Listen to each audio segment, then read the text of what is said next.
Thank you very much for the introduction. I'm going to start to explain. Sorry, I don't want to read the Skype messages of our colleague. I'm going to start to explain what are community wireless networks, and then we'll dig into the intermediary liability discussion. So community networks, they're alternative to internet service providers. You can call them peer-to-peer, do-it-yourself. They can be decentralized. They can rely on mesh networks. And if that's the case, they are really resilient.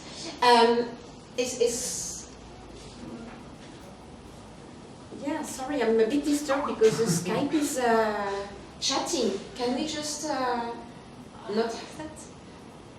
Well, sorry. she'll probably stop sending messages. Yeah. So, I don't know if there's a way to Yeah, well, sorry, otherwise I'll cope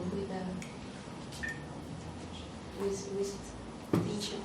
Oh yeah, that's much better. So all the background sound is gone. I feel better, thank you. Excellent. Yeah, I can be quite sensitive to sound. So I like this quote about mesh networks to illustrate the peer-to-peer architecture. They're like Voldemort after he split his soul into Horcruxes, only not evil. It means that if you destroy or shut down one node of one community network, it doesn't stop the connection. So they're quite resilient. Now, how does the law usually deal with peer-to-peer in general and tort? Not very well. We know about, so for copyright, about the three strikes laws, or monitoring can be an answer, or even some stakeholders consider to outlaw the technology.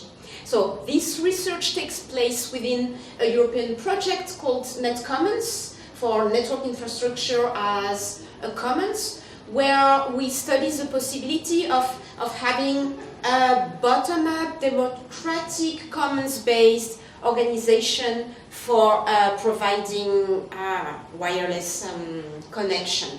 It requires many skills, technical, legal, socio-economic, governance, and also political lobbying. And it's part of the Internet Science Horizon 2020 CAPS program, and we're 6 partners trying to study how we can help community networks to be sustainable and resilient, to offer an alternative and maybe some privacy at the level of the connection, and some social integration at the local level, because they're organized locally.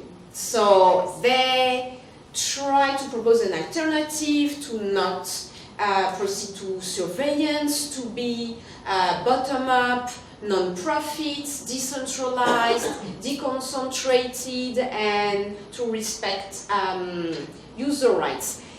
We can also analyze them with the frame of the commons, and they fulfill almost all the definitions of the specific commons because of the infrastructure.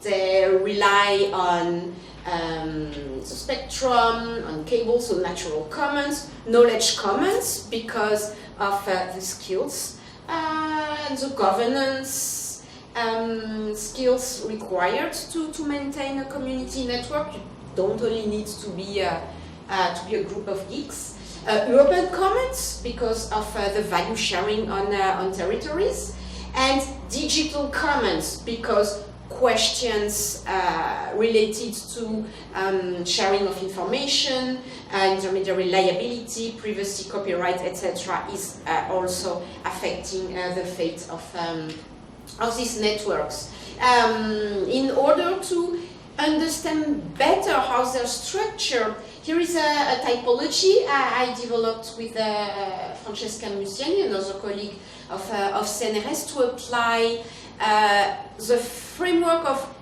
decentralization versus centralization to platforms in general, and it applies to community networks. They're more on the decentralized part of the scale. They can be non-profits or cooperatives. Sometimes they don't even have, they're not directed by a legal person. The technology can be more or less distributed. The governance is in principle participatory. The rights, well, the liability is usually also pushed at the margins. It shouldn't be the liability of the network as per the terms of use, and the value is not concentrated into the hands of one provider, but distributed within the society. Here are 4 networks we're studying. GIFI, the French Federation, Freifunk, Linux. We're also studying Sarandaporo in Greece. And on the website of NetCommons, if you want to have a look, you can see the various features. So some rely on voluntary contributions, some ask for subscriptions. It's much cheaper than a traditional commercial service provider. So in this project, we try to, in our work package, analyze the social legal environment of these community networks, both to inform them. Also, we do learn from them because they've been experiencing some problems since many years, and also we'll try to make recommendations to the policymaker. And in the meanwhile, there's also an advocacy work package where we'll try to see how community networks can directly lobby for their own good in Brussels and at the national level. So the question in this paper is whether the McFadden case is likely to influence the fate and the shape of the community networks. Can they in Europe continue to offer open Wi-Fi, or as their main service, or as one of their service, and continue to use the technical architecture they develop to support certain values, freedoms, and human rights? Or do they have to be mindful of the case and consider implementing structural changes, maybe to the fee policy or the legal statutes, or the terms of use, or the technological architecture, implementing possibly a password. So what's the legal framework for liability for community networks? For the end user, there's a risk of being accused to facilitate infringement, or being negligent because the networks are open. For the community network, it's a bit difficult because sometimes it's not an entity. Sometimes they don't have financial assets, so they wouldn't be able to pay a fine. Most of them have terms of use or disclaimers of liability. In another paper, I tried to write alternative terms of use for alternative services. And is it enough to ask your end users to be nice? Would it be sufficient to waive liability for you as a service?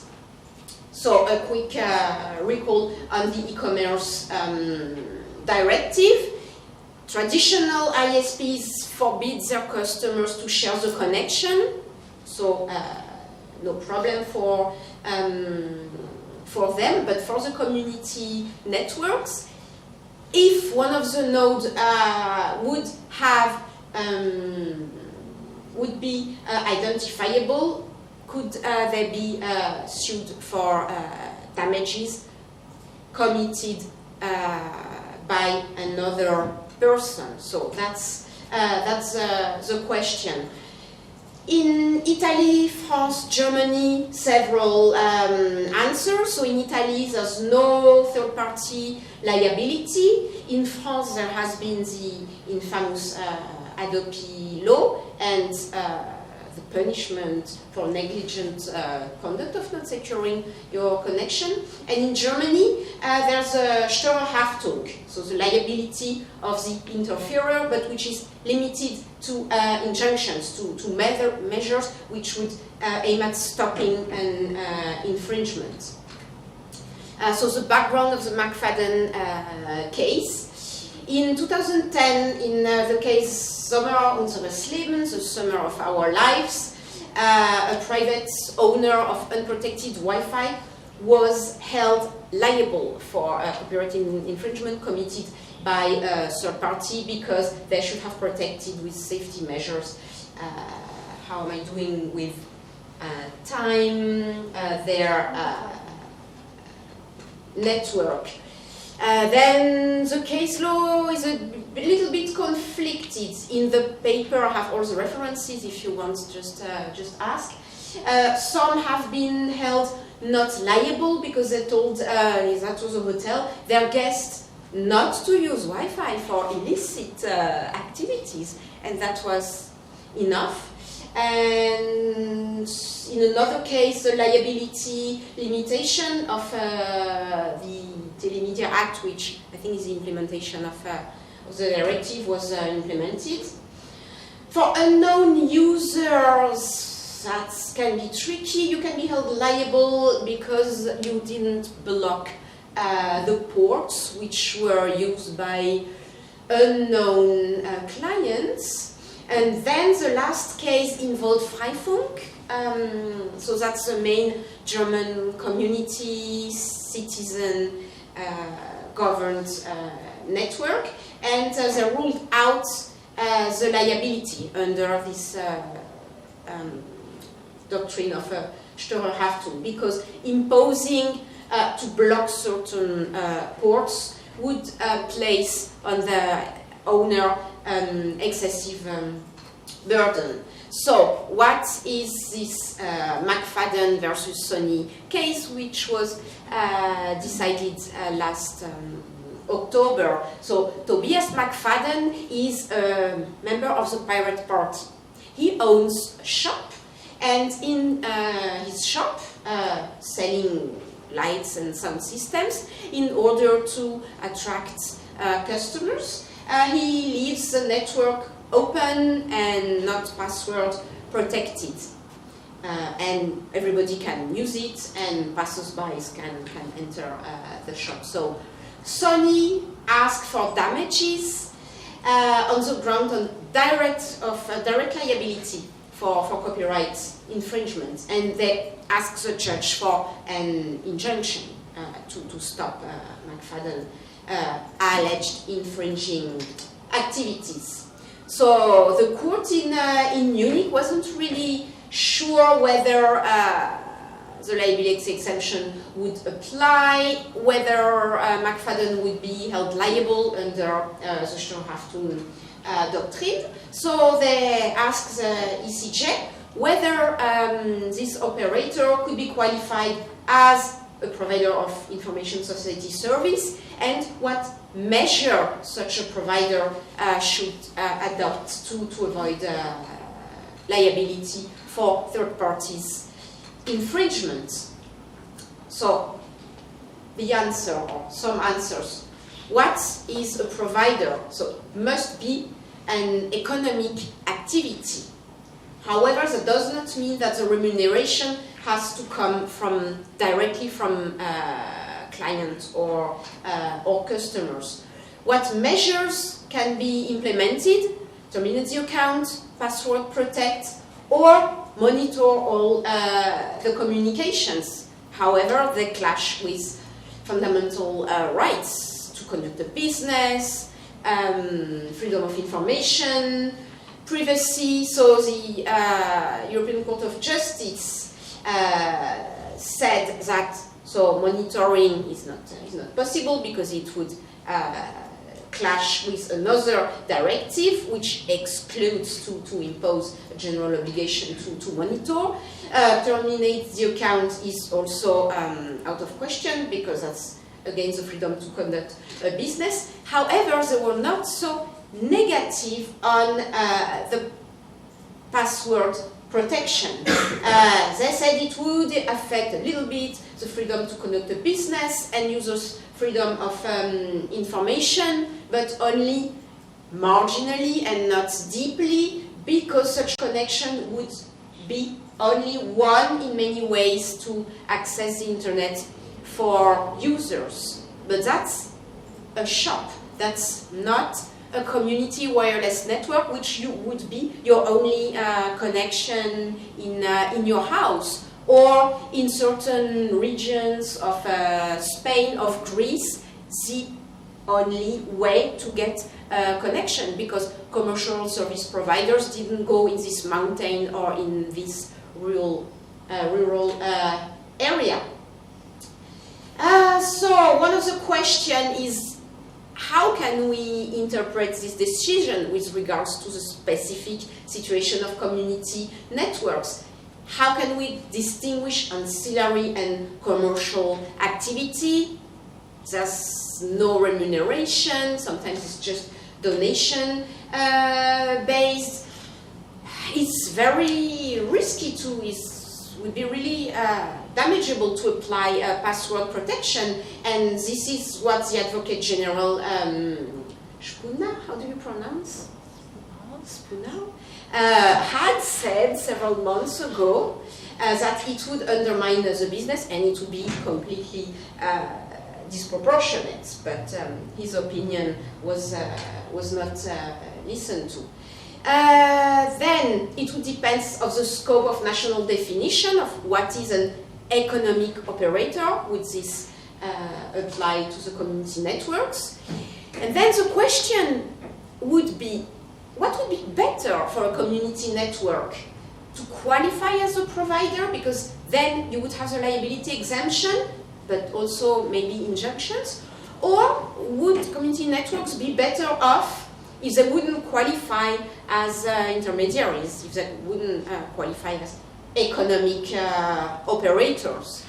But is it even possible to ask these questions? And what would be the possible impact on the structural design and on the shape of these networks, which I recall are supporting specific values which are really important and not provided by commercial alternatives? Should they take some preemptive measures, or if they would modify and implement a password, would it be so disruptive that it would just be the end of the community network? So possible settings which could or could not be changed would be the fee, the absence of the fee, and then the interpretation of all the in-kind contribution, because many people don't pay, they just volunteer, they manage a node, they go on their rooftop, they fix stuff, or they act as community officers, they reach out in the neighborhood to new audiences, or they draft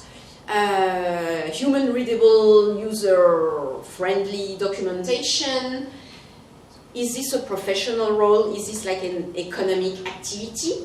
Then the governance decision on the fee policy, on the legal personality or the absence thereof, who would take this decision? Sometimes there's a board, sometimes it would be some crucial nodes because they have a bigger antenna on their roof or something, or sometimes it would be no one if you would need the unanimity and implementation by all nodes, but they don't agree, or they just left on holidays, or whatever. And also amending the promises or the exclusion of service, would it be enough to avoid liability? Is trying to be nice enough?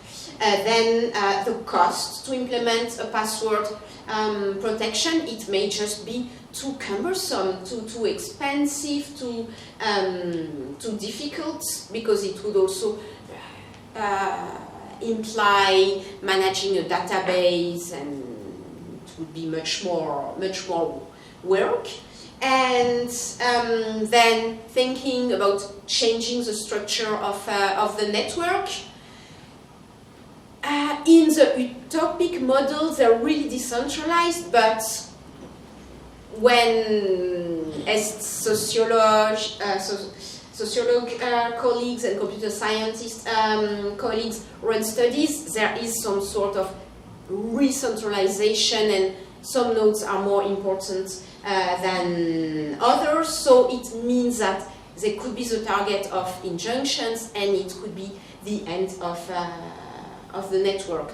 So, 20 minutes, this is the state of our work in progress research, and I will be happy to take any questions, comments, or possibly recommendations for searching in other directions. Thank you.